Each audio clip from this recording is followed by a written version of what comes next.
So hello everyone, आज हम discuss करेंगे हेनरी लॉ.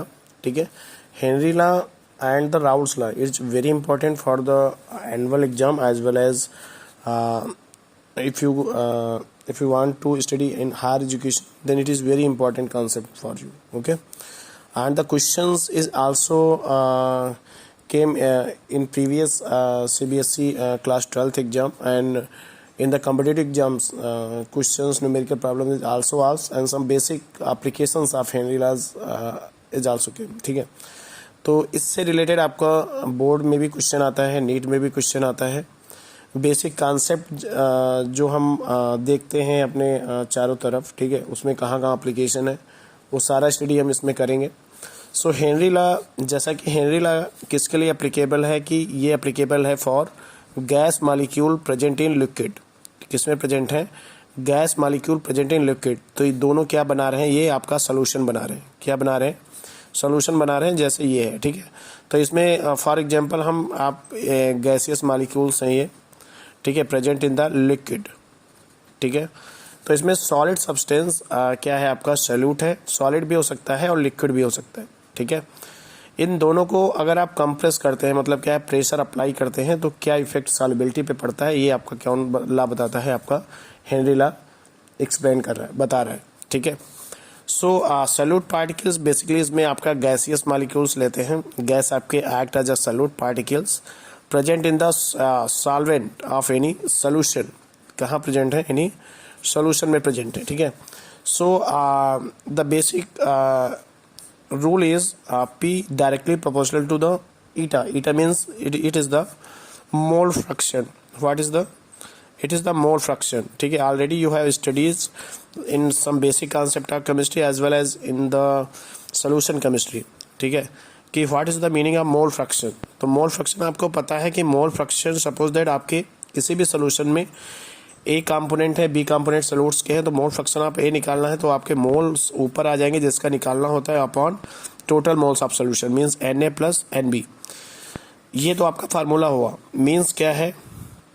सबसे पहले तो आपको पता होना चाहिए कि नंबर ऑफ मोल्स सॉल्यूशन में जितना ज़्यादा होगा उसके वेपर्स उतने ज़्यादा बनेंगे. मतलब क्या? उसका मोल फ्रैक्शन ज़्यादा होगा. Moles of solute present in a fix volume of solution क्या होगा? ज़्यादा होगा. इसकी वजह से क्या होगा? उसके वेपर्स ज़्यादा बनेंगे और उसका क्या है? सॉल्युबिलिटी. ठीक है, सॉल्युबिलिटी भी उसका क्या होगा? ज़्यादा होगा. ठीक है, तो इसमें क्या है? इस रूल को हम क्या करते हैं? थोड़ा ओपन करते हैं. पी आपका जो डायरेक्टली प्रोपोर्शनल को हटा के हम यहाँ पे एक कांस्टेंट यूज़ कर रहे हैं, इसको बोलते हैं Henry constant. And it is KH is the Henry constant. Henry constant आपका ये बताता है कि सॉल्युबिलिटी, हेनरी कांस्टेंट कहता है कि 1 अपॉन सॉल्युबिलिटी. यहाँ पे ध्यान देने वाली बात है. हेनरी कांस्टेंट क्या है आपका? हेनरी जो लॉ है उसका जस्ट अपोजिट है. ये बोल रहा है कि सॉल्युबिलिटी जितना ज़्यादा आप KS को इंक्रीज करेंगे, मतलब हेनरी कांस्टेंट का वैल्यू बढ़ाएंगे, उतना सॉल्युबिलिटी आपका डिक्रीज करेगा. ठीक है, डिक्रीज करेगा. ये कौन बताता है? Henry constant. ठीक है, एक्स आपका मोल फ्रैक्शन है. मोल फ्रैक्शन जितना ज़्यादा होगा, solubility of gases in solvent in a solution क्या होगा? उतना ज़्यादा होगा. ठीक है, सो यहाँ पे कुछ एप्लीकेशंस भी हैं. यहाँ पे थोड़ा बेसिक और थोड़ा एक्सप्लोर करते हैं कि सॉल्युबिलिटी ऑफ गैस कहाँ प्रेजेंट है? लिक्विड. लिक्विड यहाँ पे क्या है? आपका सॉल्वेंट है. लिक्विड क्या है? सॉल्वेंट है. गैस क्या है? आपका सॉल्यूट है. ठीक है, गैस क्या है? आपका सॉल्यूट है. ठीक है ना. सो प्रोपोर्शनल पार्शियल प्रेशर, यहाँ पे एक टर्म यूज हुआ है. Keep in mind that it is very important concept. What is the meaning of partial pressure? Partial pressure क्योंकि सॉल्यूट पार्टिकल्स मोर देन 1 हो सकते हैं, 2 हो सकते हैं. ठीक है, तो मान लिया ऑक्सीजन इसमें सॉल्वेंट में डिजॉल्व है, N2 डिजॉल्व है, हाइड्रोजन डिजॉल्व है. तो ये डिजॉल्व मतलब क्या है? सबका अपना एक प्रेशर होता है जिसको बोलते हैं पार्शियल प्रेशर. तो partial pressure of N2, partial pressure of O2, partial pressure of hydrogen.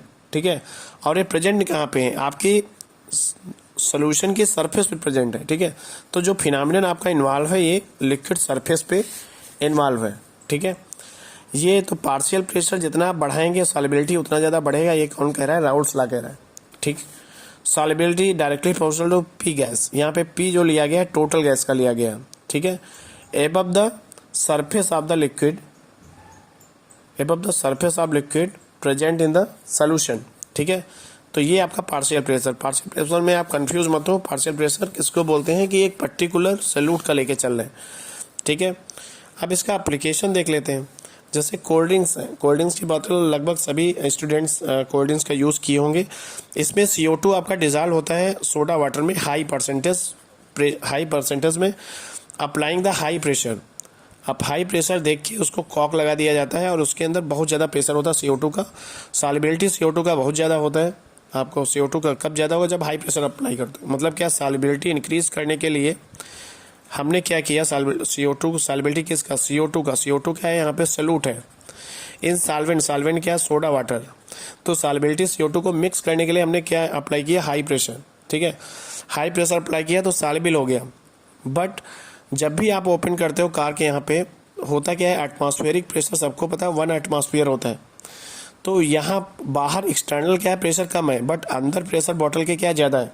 तो जब भी आप खोलते हो जो उसमें क्या है, CO2 जो सरफेस पे होता है वो बहुत जल्दी आपका हाई प्रेशर के साथ रिलीज होता है, ठीक है। तो ये आपका फिनोमेनन इसमें क्या है, अप्लाई किया गया है।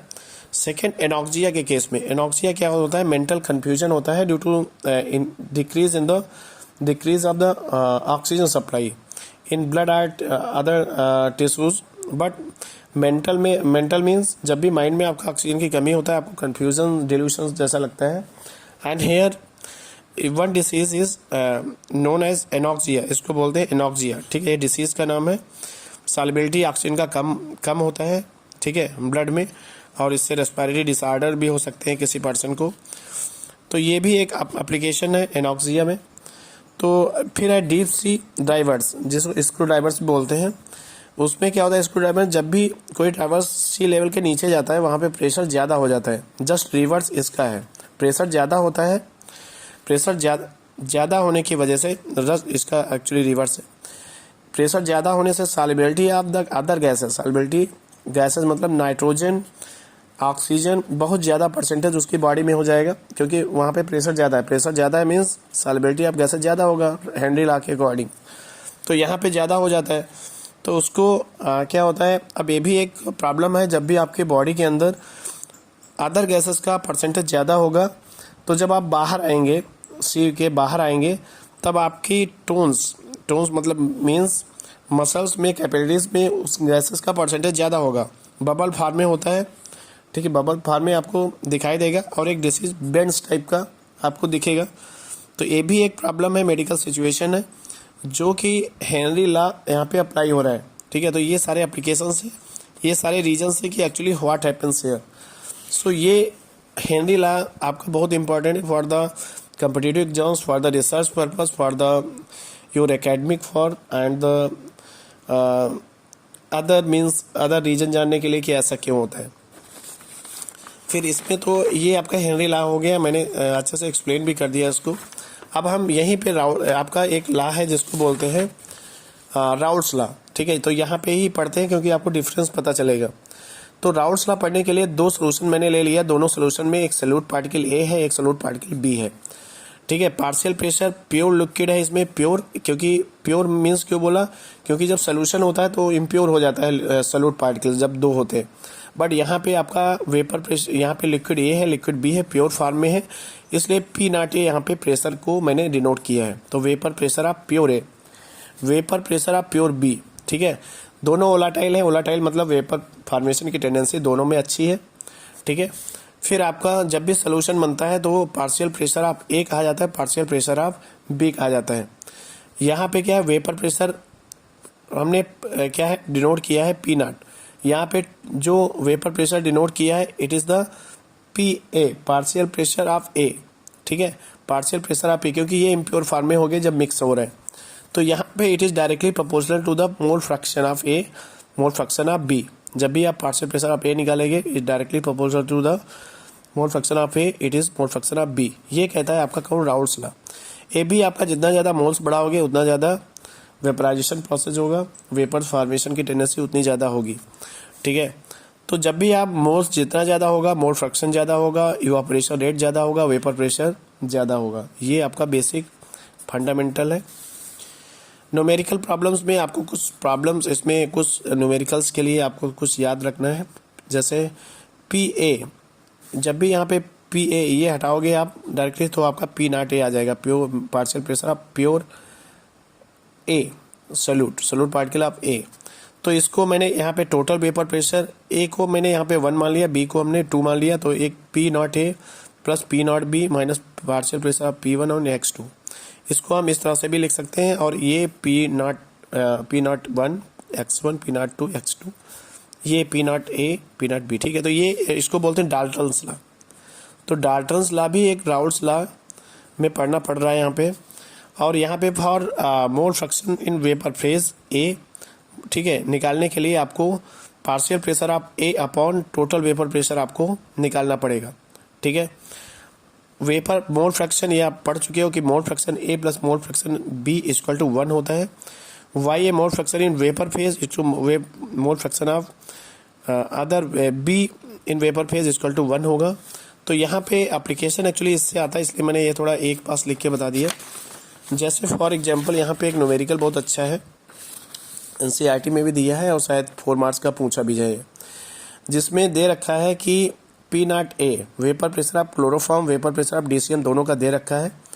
ठीक है, यहाँ पे ये रखा है calculate the vapour pressure of solution prepare by mixing 255 gram of chloroform and 40 gram DCM. ठीक है, वेपर प्रेशर दे रखा है, सॉल्यूट पार्टिकल ऐड किया गया है, बोल रहा है कि कैलकुलेट द वेपर प्रेशर। ठीक है, और मोल फ्रैक्शन ऑफ ईच कंपोनेंट, दो चीज़ें पूछ रहा है। टोटल वेपर प्रेशर, तो प्रेशर दे रखा है पीटी होता है, पी अभी पढ़ा है P1 not plus P2 minus P1 X2। ठीक है, तो जब भी आपको क्या निकालना है, मोल फ्रैक्शन निकालना है, तो आपको क्या चाहिए, मोलर मास, मोल्स चाहिए। मोल्स निकालने के मास अपॉन मोलर मास निकालोगे। मोलर मास एक्चुअली आपका मोल्स होता है, मास अपॉन मोलर मास होता है। तो इस फार्मूला को अप्लाई करके मोल फ्रैक्शन दोनों के निकाल लिए। मोल फ्रैक्शन इसका आ गया 0.688, इसको 1 माइनस 0.688 करोगे तो दूसरे का निकल आएगा, क्लोरोफॉर्म का निकल आएगा। ठीक है, अब अप्लाई कर दो। P1 पी नॉट ए दिया है, P2 नॉट दिया है, जो ज़्यादा है उसको P2 मान लो, जो कम है उसको P1 मान लो। मोल फ्रैक्शन 0.8, तो आपको मिल गया PT। जब PT मिल गया तो यहाँ पे आपको निकालना क्या, सेकेंड में मोल फ्रैक्शन ऑफ ईच कंपोनेंट। तो मोल फ्रैक्शन ऑफ CH2Cl2 के हो जाएंगे mole fraction mole fraction partial vapour pressure of P upon total vapour pressure. तो पार्शियल वेपर प्रेशर जब भी आप बात करेंगे तो प्रेशर ऑफ ये है P नॉट CH2Cl2 हो जाएगा। जस्ट इसका मैंने वहाँ पे लिखा है। ठीक है, इसको upon PT total vapour pressure, ये है आपका किसमें, जब आपका सोल्यूशन है उसका प्रेशर है, यहाँ पे प्योर फॉर्म का प्रेशर है, ध्यान रखना है। सॉल्यूट जो है जब मिक्स नहीं हुआ है, mole fraction of CH2Cl2 one total vapours, तो ये आपका ये आएगा 0.82 आ जाएगा। इसी तरह से हम इस पे अप्लाई करेंगे तो आपका 0.188 आ जाएगा।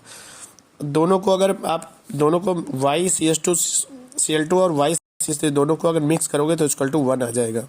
तो ये प्रूव करता है कि आपका न्यूमेरिकल जो आपने लगाया सही लगाया, कॉन्सेप्ट सारा अप्लाई हुआ है इसमें।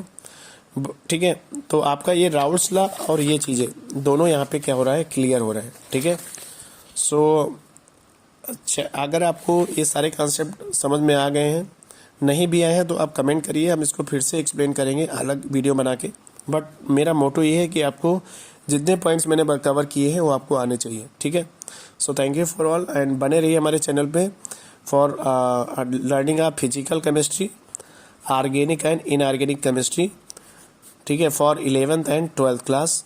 सम video I also uploaded for the 9th to 10th। ठीक है, so thank you for watching this video. मिलते हैं नेक्स्ट वीडियो में।